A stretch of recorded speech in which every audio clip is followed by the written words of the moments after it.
Il me fait plaisir de vous présenter Jean Provencher. Avec son épouse Sylvie, ils ont eu 4 enfants qui sont maintenant de jeunes adultes. Attention, après 25 années comme conseiller en gestion, il fait un saut dans le vide dans sa vie professionnelle et fonde le Carrefour Terre à Terre en 2007.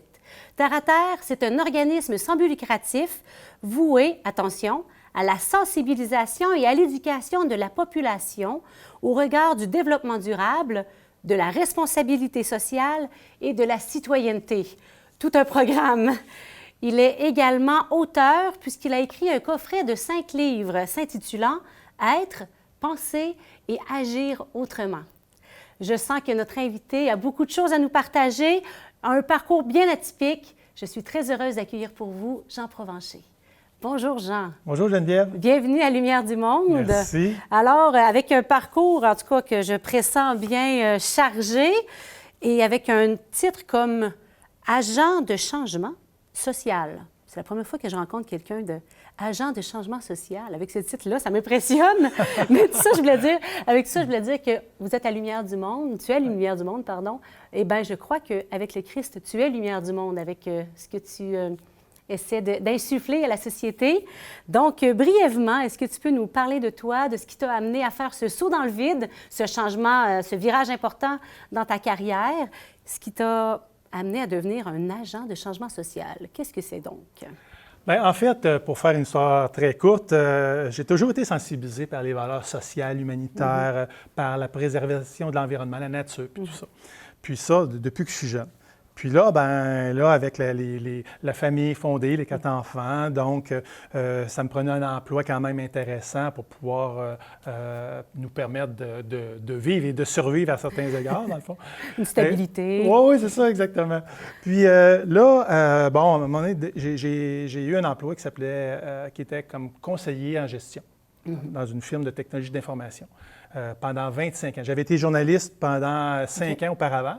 Puis après ça, là, on m'a offert un emploi dans ce milieu-là. Et pendant 25 ans, j'ai eu justement à travailler beaucoup en termes de gestion du changement. Alors donc, mes préoccupations sociales, environnementales, puis tout ça, jumelées à cette expertise-là que j'ai développée au fil du temps en gestion du changement, qui nous amène à implanter un changement, à sensibiliser les gens au changement, à ses bénéfices, puis comment il peut aboutir ce changement-là de façon adéquate et productive. Bien, c'est ce que j'ai fait à une bonne partie de mes 25 ans. Et en 2016, j'avais commencé à écrire un livre qu'on parlera tout à l'heure, à être pensé agir autrement.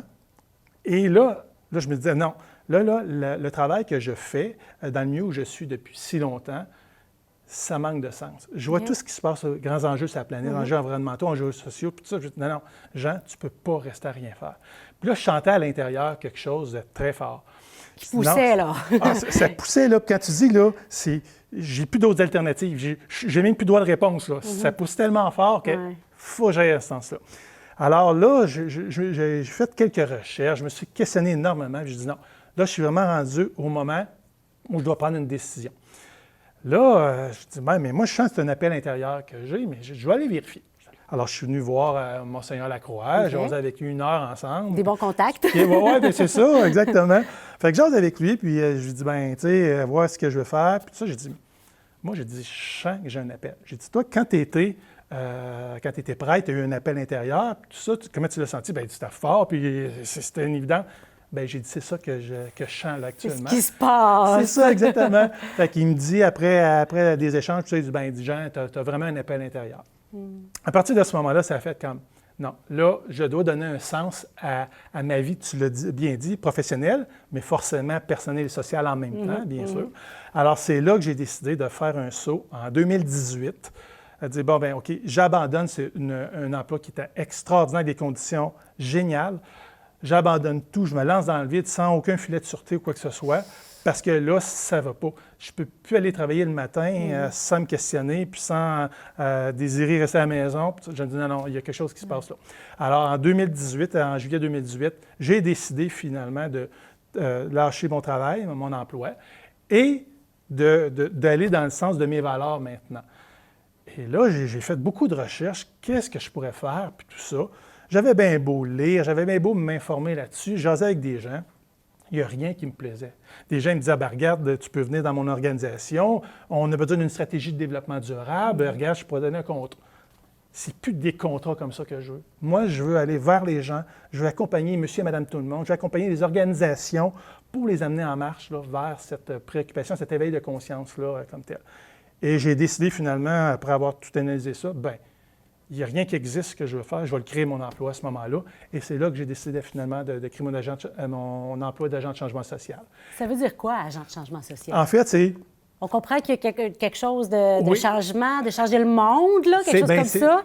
C'est ça, parce que ça a l'air un petit peu abusif quand on dit on va changer le monde. Je ne changerai pas le monde à moi tout seul, on s'entend. Là, c'est une figure de style, là, mais dans le fond, l'agent de changement social, ce qu'il fait, c'est je suis engagé au service de la société. Donc, tous mes talents, mes forces, puis tout ça, je vais les mettre au service de la société pour les sensibiliser sur ce qui se passe sur notre planète. On le voit partout à travers les médias. Pour bien du monde, il n'y a plus rien à faire, c'est décourageant. Qu'est-ce que je peux faire? J'ai entendu des milliers de fois là, dans les dernières années, des gens qui me parlaient et qui me disaient ça. « Ah, ben là, regarde, je ne sais pas quoi faire. » Puis moi, ben, comme quelqu'un qui est spécialisé en information, en gestion du changement, je disais « Oh, oui. » Moi, je peux essayer de t'accompagner tout ça là-dedans. Donc, en créant ça, je me suis donné comme mission, finalement, d'amener les gens à sensibiliser à ce qui se passe, à comprendre qu'est-ce qu'ils peuvent faire, mais aussi un élément bien important, à espérer. Parce que c'est pas vrai que c'est l'apocalypse, c'est pas vrai que c'est fini, tout est fini sur la planète, on va tous mourir. Non, moi, non. Moi, il y a une espérance de cœur qui est là. Alors, pour moi, c'est important de dire, voici, comprends premièrement ce qui se passe, je vais te l'expliquer, puis on peut échanger ensemble. Une fois que tu as compris, maintenant, garde l'espoir, tu vas voir, si tu veux aller plus loin, garde l'espoir.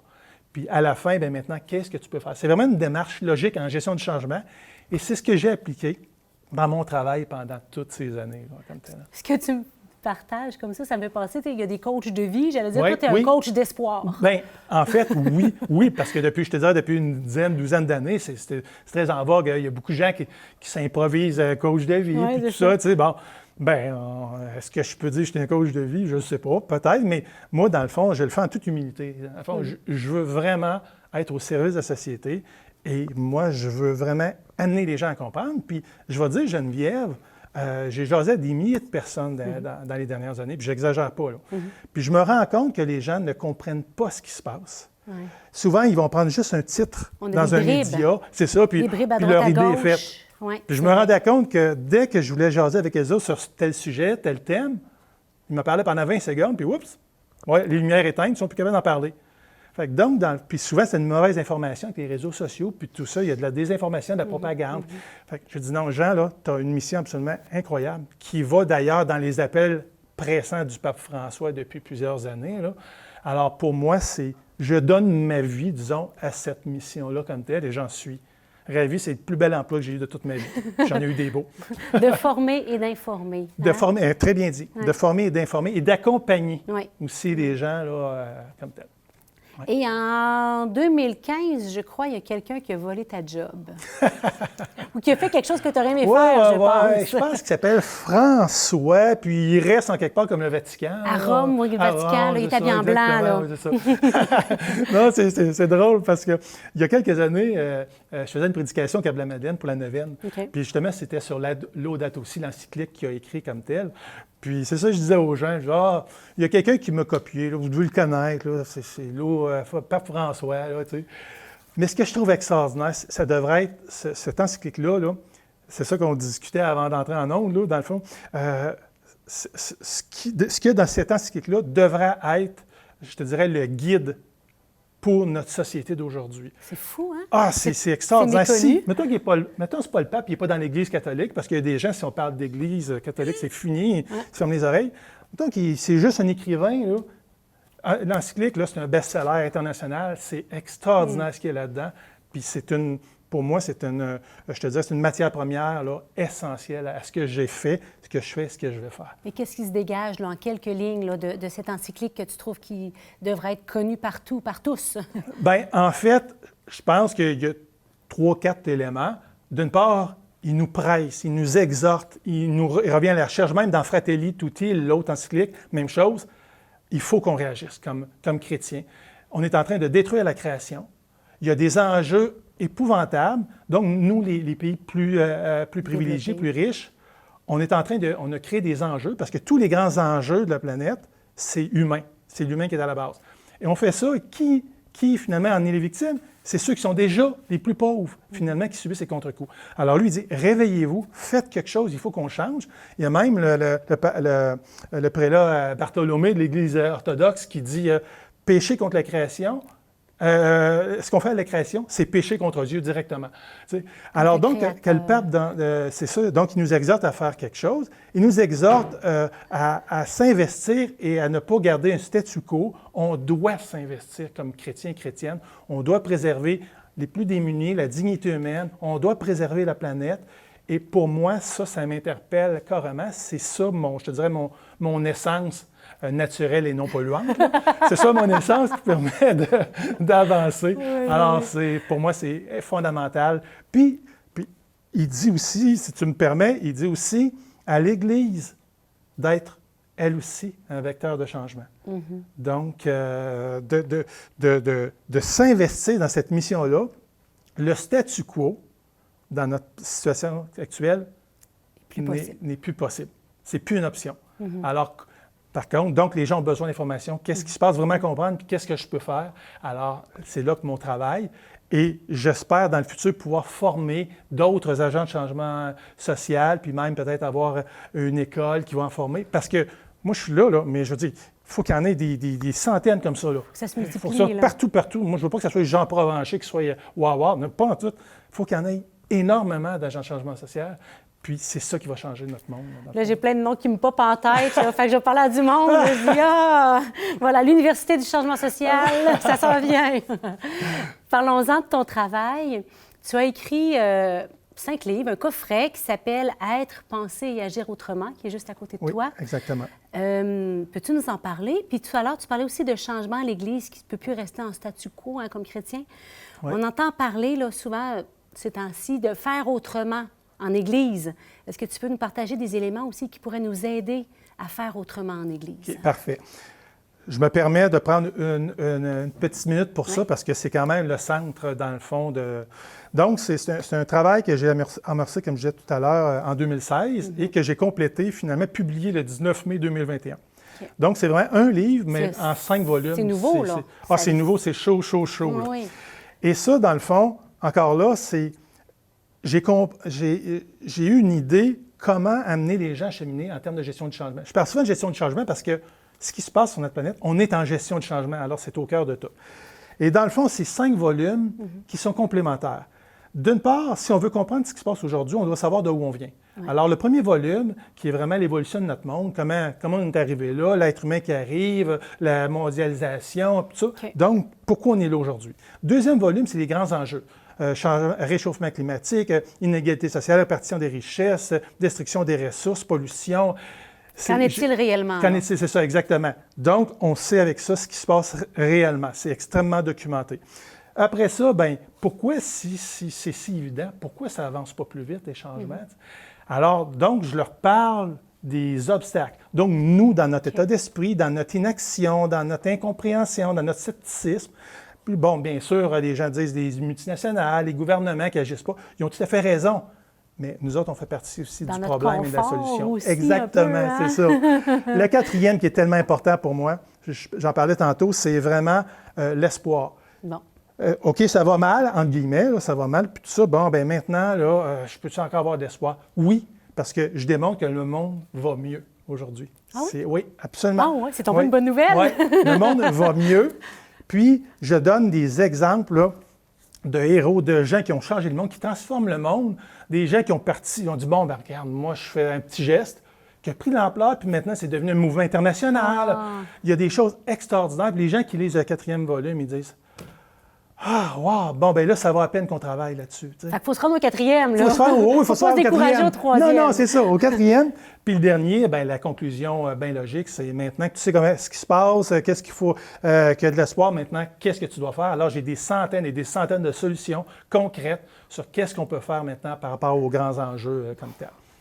Fait que ça, c'est Quel ça. boulot! Ah oui, c'est quand même, il y a à peu près 1500 pages, il est tout illustré, tout en couleur.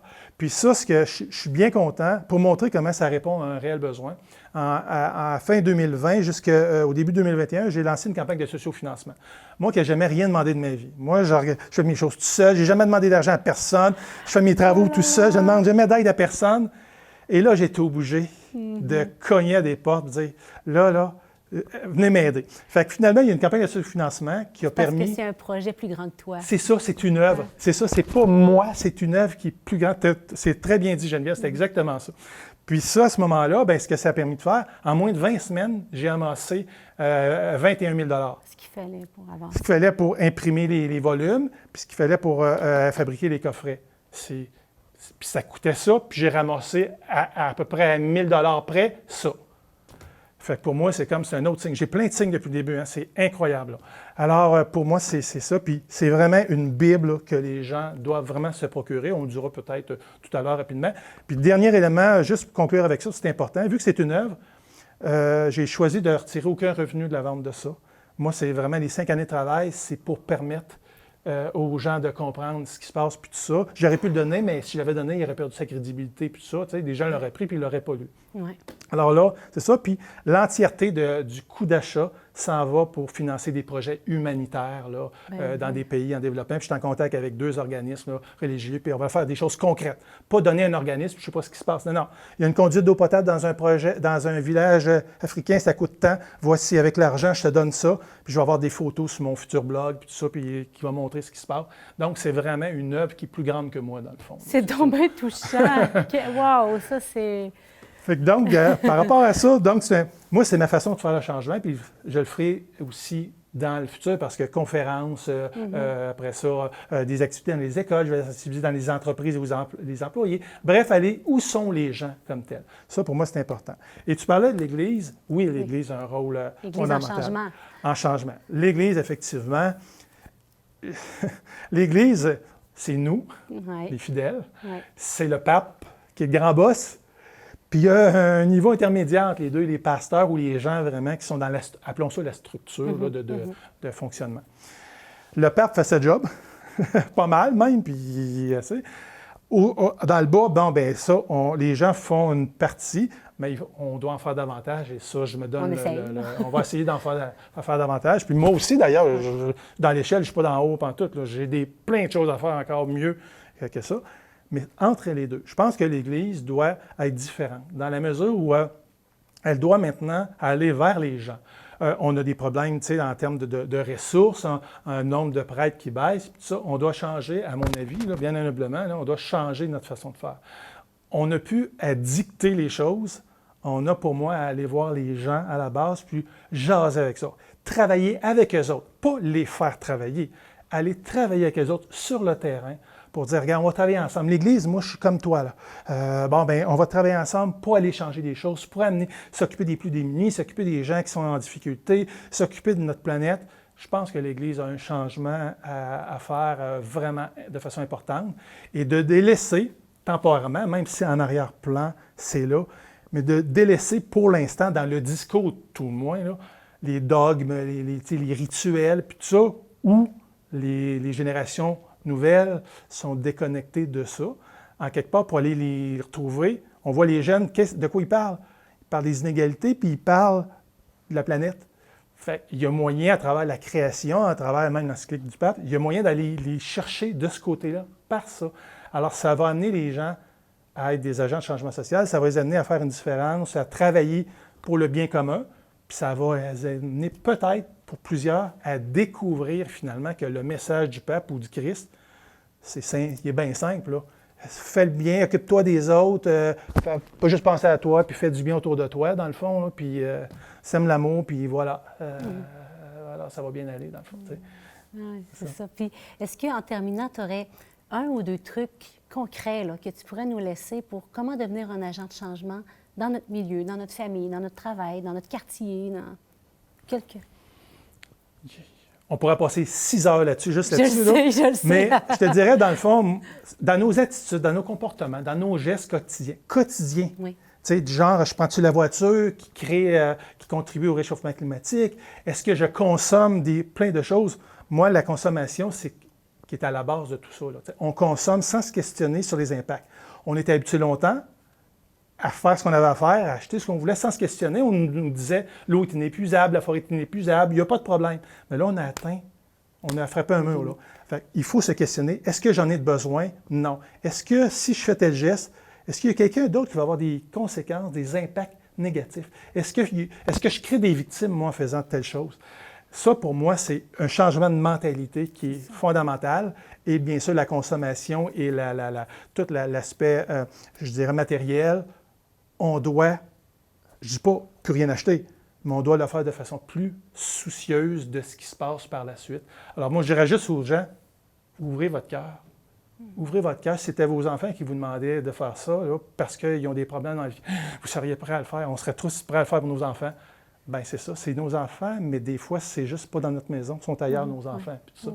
Donc, moi, c'est ce que je dirais aux gens, là, c'est ce qu'on nous demande, puis je pense que, comme chrétiens, c'est ce qu'on doit faire. Une conscience sociale Oui, aiguisée. C'est vraiment le premier changement, c'est le changement du cœur et de la mentalité. Hein? Tout à fait, tout à fait. On pourrait mettre tous les systèmes possibles. Si le cœur ne change pas, personne ne va suivre. Non, parce que si je te dis, Geneviève, je te donne un exemple banal, que les gens comprennent, laisse plus couler l'eau. OK. Tu vas me dire, OK, Jean, OK, je laisse plus couler l'eau, mais pourquoi?